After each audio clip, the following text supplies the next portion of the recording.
पड़ती, वहां प्रकाश ही प्रकाश होता।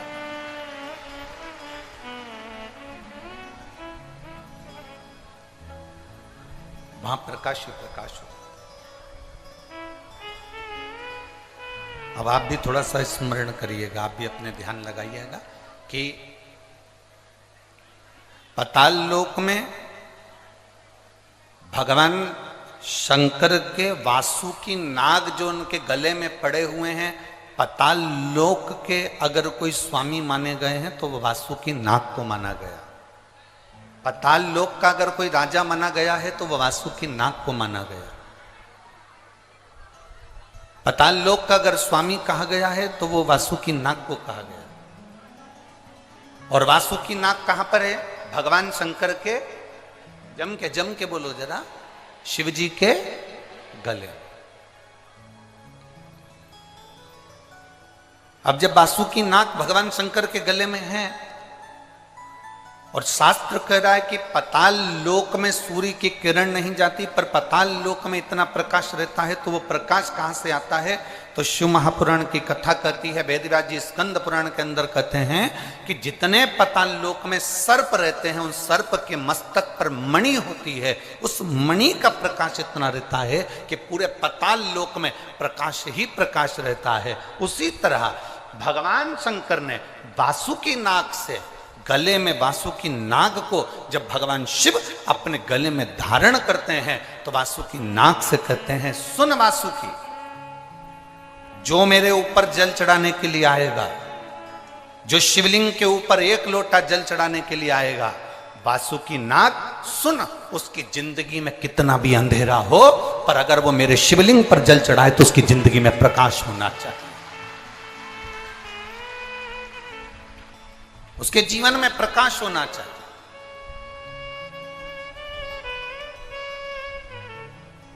कितने लोग हैं जो शंकर जी के मंदिर में 1 लोटा जल चढ़ाते हैं? हाथ उठाओ जरा। सभी चढ़ाते हो? रख लो, वापिस रख लो। धन्यवाद, बहुत बहुत बाबा की कृपा। चढ़ाना चाहिए, प्रतिदिन शंकर के मंदिर तक जाना चाहिए, 1 लोटा जल चढ़ाना चाहिए। हम ये नहीं कहेंगे कि बहुत दूर मंदिर हो तो जाओ, आपके घर के पास में जो मंदिर हो, जरूरी नहीं कि आप बहुत दूर जाएंगे तो शंकर जी प्रसन्न होंगे। आपके घर के पास में जो मंदिर हो, आपके घर के नजदीक में जो मंदिर हो, आप तो वहां जाओ। और बिना ढोंग, बिना प्रपंच, बिना अंधविश्वास के शिव की आराधना करो। शंकर को 1 लोटा जल चढ़ाओ। बेलपत्र चढ़ाना अंधविश्वास नहीं है, शिव जी पे 1 लोटा जल चढ़ाना ढोंग नहीं है। शिव जी की आराधना करना, शंकर के मंदिर में सेवा करना, यह अंधविश्वास या ढोंग प्रपंच नहीं है। शंकर की आराधना करना, शिव को अपना बनाना और अपन शिव के हो जाना, ये एक हमारे भीतर की अविरल भक्ति है, हमारे भीतर का एक विश्वास है।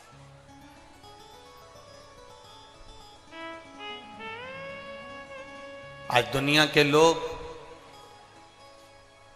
इतना कमा रहे हैं, इतना कमा रहे हैं, धन इतना हो गया, पर जरा विचार करिए कि वो दुनिया के लोग विचार करें कि संपदा बढ़ गई तो क्या सुख आ गया?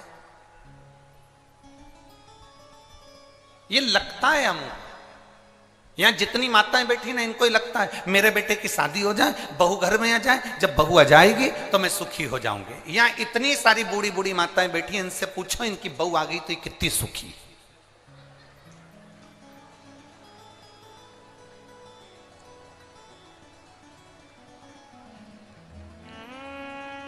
कितनी सुखी है जितनी बैठी है, पूछो इनसे।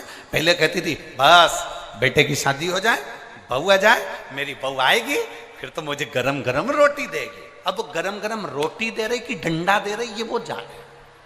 अब अपने को तो मालूम भी नहीं, हमारी तो अभी आई भी नहीं, जब बहू आएगी तब देखा जाएगा। पर अगर जो सोच कर बैठे कि नहीं साहब मैं बस मेरे बेटे की शादी हो जाए, बहू आ जाए, मुझे गरम रोटी देगी, फिर कोई कहे बस भगवान ऐसी कृपा कर दो मेरी बहू को 1 छोरा छोरी हो जाए, मेरी बहू की गोद भरा जाए और उसके घर में बच्चा हो जाए, ऐसी कृपा करना, मैं दादी बन जाऊं। और एक वो नियम है दादी के बाद में पर दादी का मतलब होता पर दादी बन जाऊं और पर दादी बन जाऊं पर मेरा पोता मुझे सोने की, जम के बोले जरा, सोने की सीढ़ी पर चढ़ा। अब विचार करो कितनी आस लगा कर बैठी है, मुंडा में दांत नहीं, शरीर में आंत नहीं, हाथ थर थर कांप रहा, आंखों से दिखाई नहीं दे रिया, कानों से सुनाई नहीं दे रिया, और क्या के सोने की सीढ़ी पे चढ़ूंगी, और घर की 4 सीढ़ी चढ़ नहीं पा रही।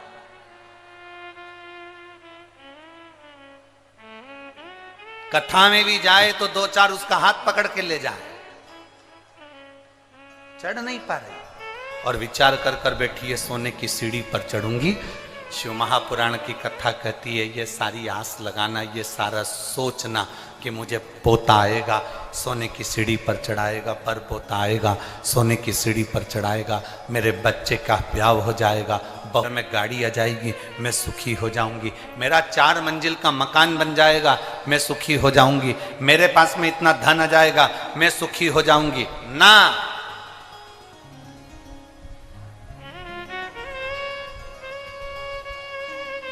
ओ मेरी झारखंड की जीजियों, जमशेदपुर वालियों,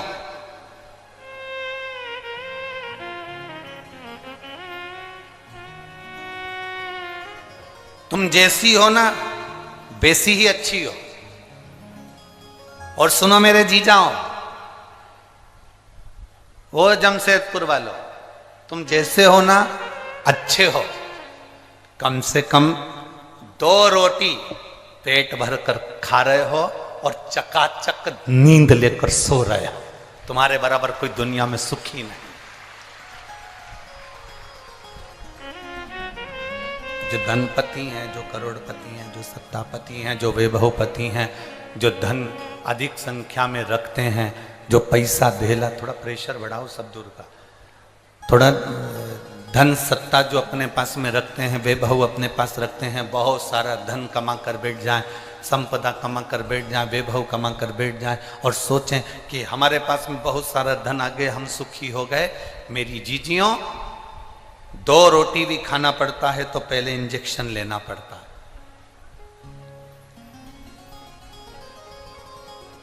सोना है तो 2 गोली खाना पड़ता है। कम से कम आप सुखी हो, ना आपको इंजेक्शन लेना पड़ रहा है और ना 2 गोली खाकर सोना पड़ रहा है।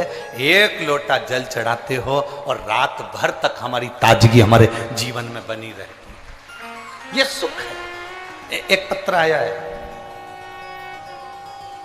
हम ज्यादा पत्र तो अभी पढ़े नहीं है, पर पत्र अच्छा है।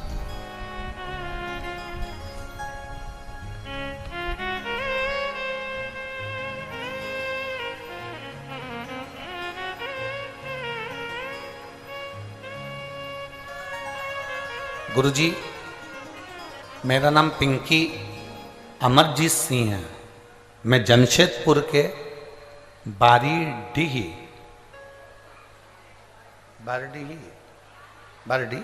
तुम लोग समझ गए ना, बस बाकी के कोई समझेगा नहीं समझे, तुम समझ जाना, ठीक है। तो मेरा नाम पिंकी अमरजीत सिंह है, मैं जमशेदपुर की बारडीह निवासी हूँ। गुरुजी कहीं बैठी हैं? आप ही हैं? ऐसा हाथ हिला दो। बेटा आया है साथ में? यही है, लिया इसको, लिया। मेरा नाम पिंकी अमरजीत सिंह है, मैं जमशेदपुर की बारडीह निवासी हूँ। गुरुजी, मेरा बेटा 7 साल का है। मेरे बेटे को कई सालों से पूरे शरीर पर सफेद दाग हो गए थे और पूरा शरीर उसका सफेद हो गया था। जब सफेद दाग पूरे शरीर पर हो गए, हम कई सालों से डॉक्टरों का इलाज करवा रहे थे, पर कोई आराम नहीं लग पाया। ऐसा कोई डॉक्टर नहीं था जिसको हमने नहीं दिखाया हमारे बच्चे को, क्योंकि 7 साल का तो है ही गुरुजी, और अभी उसकी पूरी जिंदगी पड़ी हुई है। और इतने छोटे से बच्चे का पूरा शरीर सफेद हो जाना, पूरे शरीर पर सफेद बीमारी हो जाना, चर्म रोग पूरा सफेद हो जाना, हम बड़े तकलीफ में आ गए। सारे डॉक्टरों का इलाज करवाया पर आराम नहीं लग पाया। 1 साल 2 साल 3 साल इलाज करवाते गए पर बीमारी फैलती गई। उस बीमारी के अंतर्गत उसकी चमड़ी सफेद होती चली। गुरुदेव, तब हमारी माता श्री ने कथा सुनी आपकी टीवी पर, और जब टीवी पर कथा सुनी तो उसके बाद उन्होंने बताया कि हमने टीवी पर कथा सुनी है और वो सीहोर वाला महाराज कहता है, उसने शंकर भगवान पर भस्म चढ़ाकर उस भस्म का प्रयोग करने का बताया। साथ में उन्होंने कहा कि जब गाय अपने बछड़े को दूध पिलाती है, बछड़े को दूध पिलाते समय गाय के मुख पर फेन आ जाता है, उस फेन को चम्मच में निकाल लो और उस फेन को उस बच्चे के शरीर पर पूरा लगाओ जिसके शरीर में चमड़ी सफेद पड़ी हो। गुरुदेव, हमने भस्म का प्रयोग और उस दूध का प्रयोग, फेन का प्रयोग करा और बाबा की कृपा ऐसी हो गई कि आज मेरा बेटे की पूरा शरीर वापिस पूरा की पूरा ठीक हो गया और उसके शरीर में जो सफेद बीमारी हो गई थी, पूरा शरीर सफेद हो गया था। मेरा बेटा अब असली उसका जो शरीर जैसी चमड़ी का था वैसी की वैसी उसकी चमड़ी हो गई, वैसा की वैसे उसका शरीर हो गया। मैं बाबा को यहाँ पर प्रणाम करने के लिए आई हूँ गुरुदेव, बाबा को धन्यवाद देने के लिए आई हूँ। लाइन अच्छी लिखी है। अरे लुटा दिया भंडार काशी वाले, कर दिया माला काशी वाले, अरे लुटा दिया भंडार काशी वाले, यही वाला के कर दिया माला काशी वाले। अब दिल से सुनो, आप जितने दिल से सुनोगे, और ये हमारा विश्वास करता है, भरोसा करता है, ए मेरी झारखंड की जीजियों, तुम जो झोली लेकर आई हो ना, वो तुम्हारी झोली खाली नहीं जाएगी, ये भरोसा करता है, विश्वास। आप दिल से उसको पुकारोगे, दिल से सुनोगे, वो दिल से देता। शिव कह रहे हैं पाताल लोक में सूर्य के किरण का प्रकाश नहीं होता, पर पाताल लोक में अगर सर्प के मस्तक पर जो मणियां लगी होती हैं, सर्प के मस्तक पर जो मणि लगी होती है, उस मणि का प्रकाश। और पाताल लोक के राजा, पाताल लोक के जो स्वामी हैं वो वासुकी है, और शिव उस वासुकी से कहते हैं कि मेरे ऊपर जल चढ़ाने वाले के जीवन में अंधेरा ना रहे। अच्छा, अब एक बात बताओ, बहुत समझिएगा जरा, जो देख रहे हैं एलईडी पर या टीवी पर या मोबाइल पर या कथा के पंडाल में, बहुत ध्यान देना है। तुम्हारे आसपास वाले कितना भी बोले, चालें, उठें, जाएं, आए, आपको उन पर ध्यान नहीं देना। 5 दिन की तो कथा ही मिली है केवल। झारखंड में तो 7 दिन की कथा होना थी, इतने शिव भक्तों का आनंद है, पर ये 5 दिन भी मिले हैं तो कोई कम नहीं है। इसमें इतनी झोली भर लो कि तुम्हारे जीवन में कोई खाली ना रहे, कभी कमी ना रहे, इतना आनंद पाओ। अब ये शिवलिंग है, समझिएगा, ये जलाधारी है, ठीक है, समझना है। ये शिवलिंग, ये जलाधारी और ये धारी। अब कई लोगों के मन में प्रश्न खड़ा होता है, कई लोगों के मन में एक भाव उत्पन्न होता है कि हमारे घर में जो शिवलिंग है, हमारे घर में जो शंकर भगवान का शिवलिंग है, क्या उस पर वासुकी नाग लगाना, सर्प लगाना जरूरी होता है क्या? हमारे घर के अंदर जो शिवलिंग है, हमारे घर में जो शंकर भगवान का शिवलिंग है, उस पे सांप लगाना, सर्प लगाना, वासुकी नाग लगाना जरूरी है क्या? तो बहुत सावधानी से समझिएगा कि जो शिवलिंग होता है, जो शिवलिंग होता है, उस शिवलिंग में भगवान शंकर स्वयं विराजमान है, तो उनके गले में अगर सर्प है तो शिवलिंग में आप रूप सर्प है। शंकर जी अगर रुद्राक्ष की माला पहने हैं तो शिवलिंग में वो रुद्राक्ष का बल है। शंकर जी बाघंबर पहने हैं, शिवलिंग में वो बाघंबर का अंश है। शिवलिंग गंगा धारण करे हैं तो शिवलिंग, भगवान शंकर गंगा धारण करे हैं तो शिवलिंग में वो गंगा का तत्व है। जरूरी नहीं कि तुम्हारे घर में जो शिवलिंग हो उस पे नाग हो। अगर है सर्प कोई बात नहीं, रखे रहने दो। सर्प नहीं है तो कई लोग कहते हैं चांदी का सांप बनवा लेती हूँ, पीतल का सांप बनवा लेती हूँ। घर में मेरे शिवलिंग है उस पे सांप नहीं है, मैं सांप रख देती हूँ, सर्प रख देती हूँ, वासुकी नाग रख देती हूँ ना। अगर है तो रखो। शिव महापुराण की कथा कहती है, जिसको रात्रि में सोते समय या सुबह या ऐसा लगता है कि मुझे स्वप्न में सर्प नजर आते हैं, सांप दिखते हैं, कोई मरा हुआ व्यक्ति नजर आता है, उसको लगता है कि कोई डरावनी सी वस्तु नजर आती है, कोई श्वेत वस्त्र नजर आते हैं या कोई सर्प नजर आता है, तो हमारा शास्त्र कहता है शिवलिंग, जैसे ये शिवलिंग है पूरा जलाधारी पर रखा हुआ है, और जो शिवलिंग है इस शिवलिंग के 5 स्थान ऐसे नियुक्त कर लीजिए। कितने स्थान? 5।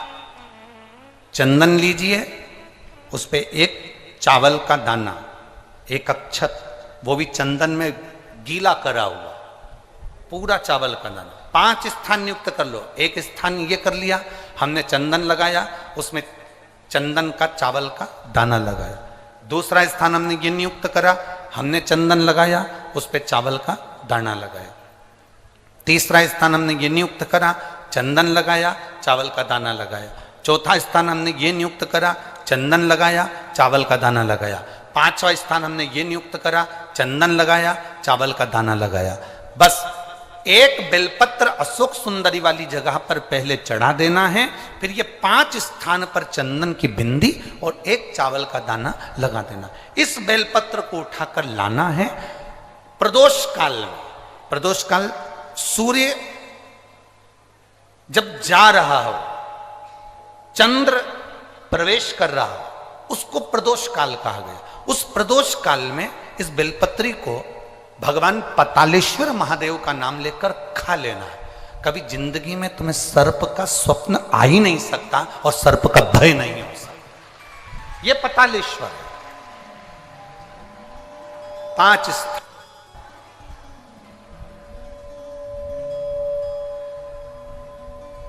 पांच स्थान नियुक्त करिए। समझ में आया है ना? 5 स्थान यदि हम नियुक्त करते हैं और 5 स्थान नियुक्त कर कर हम चंदन की बिंदी रखकर एक चंदन में भिड़ा हुआ चावल, चंदन में गीला किया हुआ चावल का एक दाना 5 स्थान पर यदि हम लगाकर एक बेलपत्र पहले समर्पित कर कर उसको लगाकर फिर हम उस बेलपत्र का प्रदोष काल के समय पर भगवान पतालेश्वर का स्मरण कर कर उसको पा लेते हैं, तो हमें फिर स्वप्न में सर्प का भय नहीं रहता, हमें स्वप्न में सर्प दिखाई नहीं देता। फिर नहीं,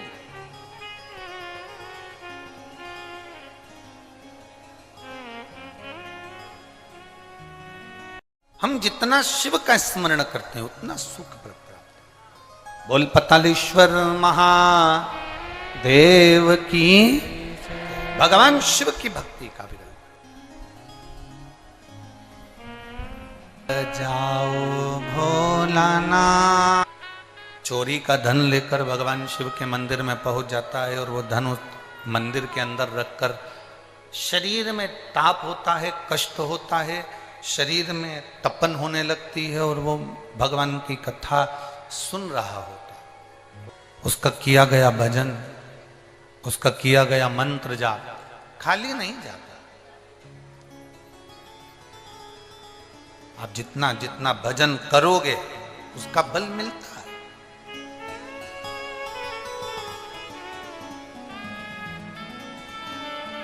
शिवजी पे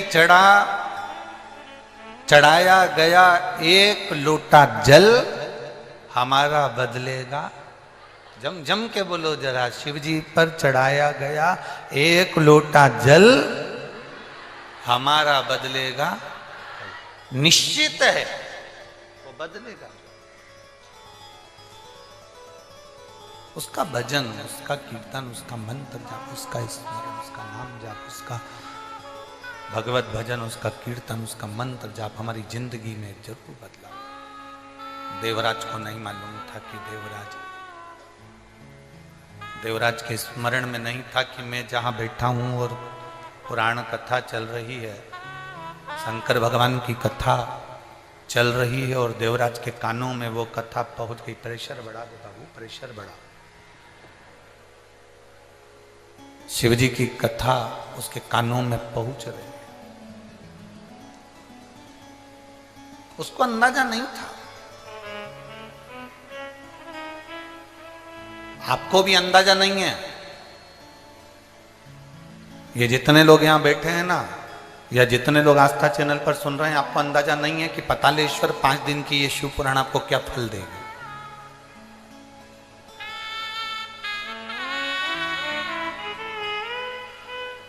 और ये विश्वास के साथ कहते हैं।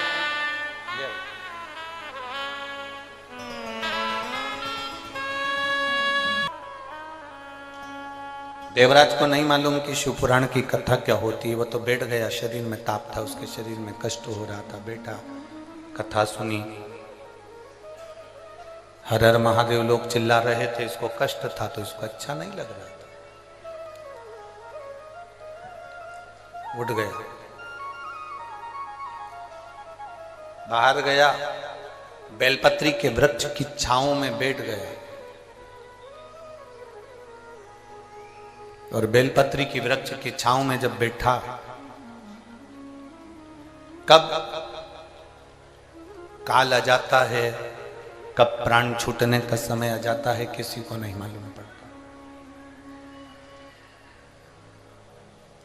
कब प्राण छूटेंगे ये किसी को नहीं मालूम। आप जब शिव जी को जल चढ़ाते हो ना, तो आपके मुख पर एक मुस्कुराहट होना चाहिए। हमने पहले भी कथा में कहा, शंकर को कुछ नहीं दे सकते, आपके चेहरे की स्माइल दीजिए। कर्जा हो गया तो भी मुस्कुराना सीखिए, बीमारी बड़ी हो गई तो भी मुस्कुराना सीखिए।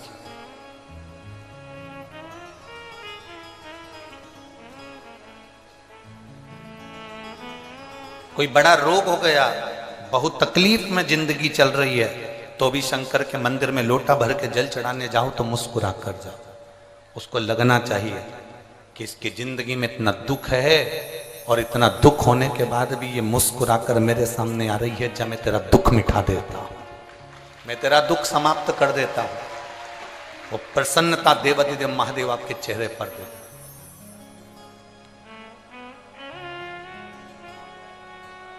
भगवान के सामने जाकर ये कभी मत कहो, जैसे और देवताओं के सामने जाकर तुम कहते हो मैं पापी हूँ, मैं कपटी हूँ, मैं छली हूँ, मैं बेईमान हूँ, मैं प्रपंची हूँ, मैं ऐसा हूँ, मुझे माफ कर दो भगवान, मैं बड़ा बड़ा पापी जीव हूँ। अब अपने अपने बोलने से क्या होगा, उसको सब मालूम है।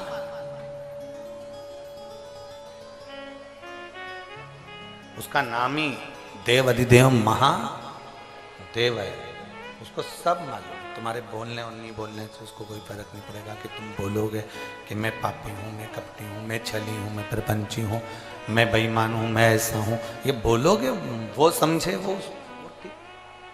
वो सब जानता है, वो सब समझता है, उसको सब मालूम है,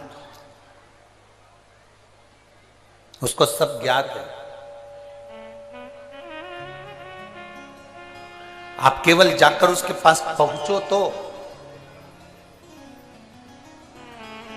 देवराज बेलपत्री के वृक्ष के नीचे अपने प्राणों को त्याग दिया। प्राण छूटे देवराज के। ब्राह्मण के घर में जन्म लेने के बाद भी चोरी कर रहा।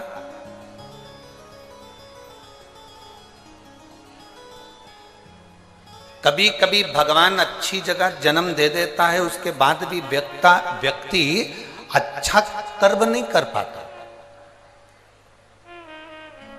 आपकी नौकरी अच्छी जगह पर है, आपको भगवान ने सुंदर बनाकर भेजा, आपको भगवान ने पूरा शरीर देकर भेजा, आपको भगवान ने पूरा ज्ञान देकर भेजा, उसके बाद भी आप उसका प्रयोग नहीं करें, उसका उपयोग नहीं करें, तो आपका जीवन व्यर्थ, बेकार।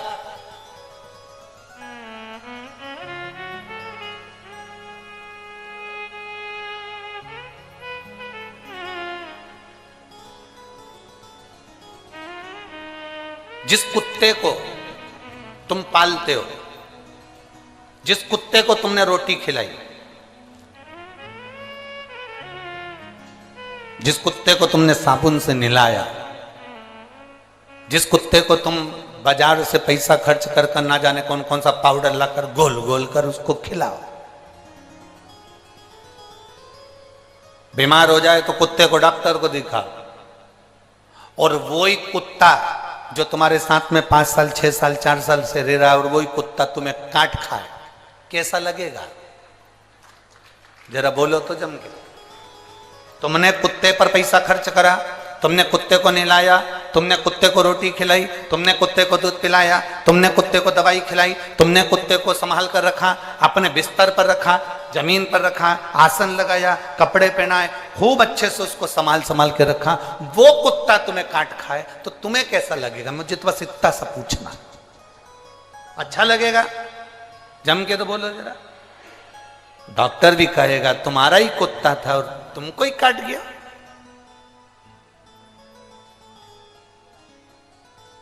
तो डॉक्टर क्या सलाह देगा? अरे भाई, कुत्ते को कितना भी नहलाओ, कितना भी खिलाओ, कितनी भी दवाई कराओ, पर कुत्ते को चेन से बांधकर रखो, कुत्ते को सांकल से बांधकर रखोगे तो ये तुम्हें नहीं काटेगा। उसी तरह जैसे कुत्ते को नहलाया, खिलाया, दूध पिलाया, सब दवाई गोली सब कराई, वो कुत्ता तुम्हें काटे तो अच्छा नहीं लगता। उसी तरह तुम 8 बजे से लेकर रात को 10 बजे तक दुकान पर बैठो, खूब कमाओ, खूब नौकरी करो, खूब उन्नति करो, खूब प्रमोशन हो, तुम बड़े बड़े सिंहासन पर बैठो, बड़े बड़े औहदे पर बैठो, खूब कमाओ, जितना मन पड़े उतना तुम धन कमाओ, पर याद रखना तुम्हारे कमाए धन से अगर तुम मदिरा में जा रहे हो, तुम्हारे कमाए धन से तुम वेश्यावृत्ति कर रहे हो, तुम्हारे कमाए धन से तुम जुआ खेल रहे हो, तुम्हारे कमाए धन से तुम गलत काम कर रहे हो, तो ये उसी की तरह है जैसे हमारा कुत्ता ही हमें काट गया, हमारा कमाया धन ही हमें बिगाड़ दे, तो समझ लेना कि तुम्हारी जिंदगी बेकार है।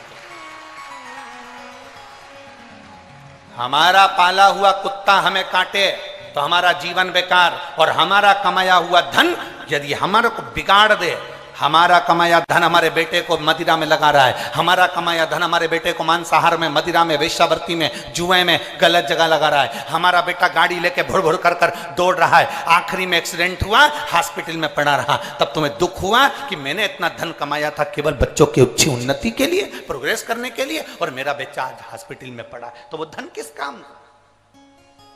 तुम्हारा कुत्ता तुम्हें काटेगा तो अच्छा नहीं लगेगा, और तुम्हारा कमाया धन तुम्हें बिगाड़ेगा तो अच्छा नहीं लगेगा। इसलिए कुत्ते को चेन से बांध कर रखो और धन को तिजोरी में बंद कर कर रखो, ये धन हमें बिगाड़ ना दे,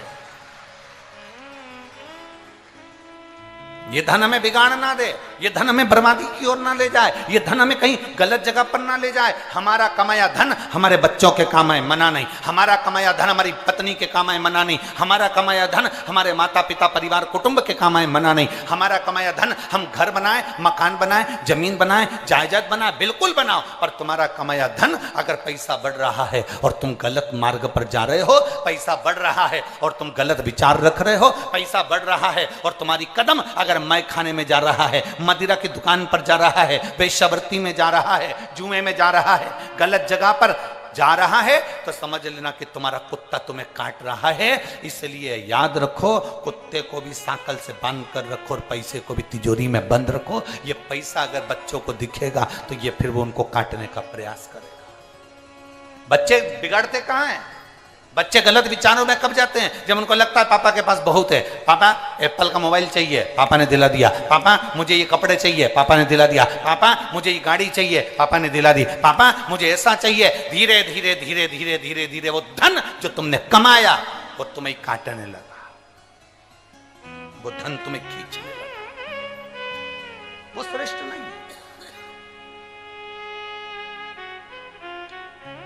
उसमें श्रेष्ठता नहीं आएगी, उसमें एक आनंद का विषय प्रकट नहीं होगा।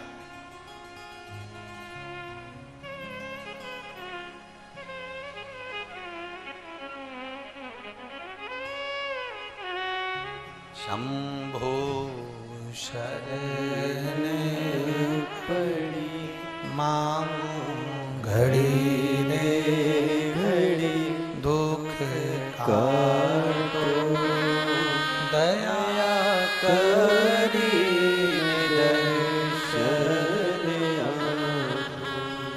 शंभो शरण पड़ी मांगू घड़ी रे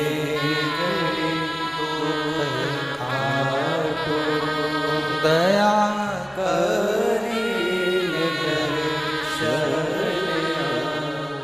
हमारे शरीर से अगर अच्छा हो, हमारे मानव जीवन को प्राप्त करने के बाद हमारे शरीर से श्रेष्ठ हो, तो समझना कि तुम श्रेष्ठ हो। एक माँ ने पत्र लिखा,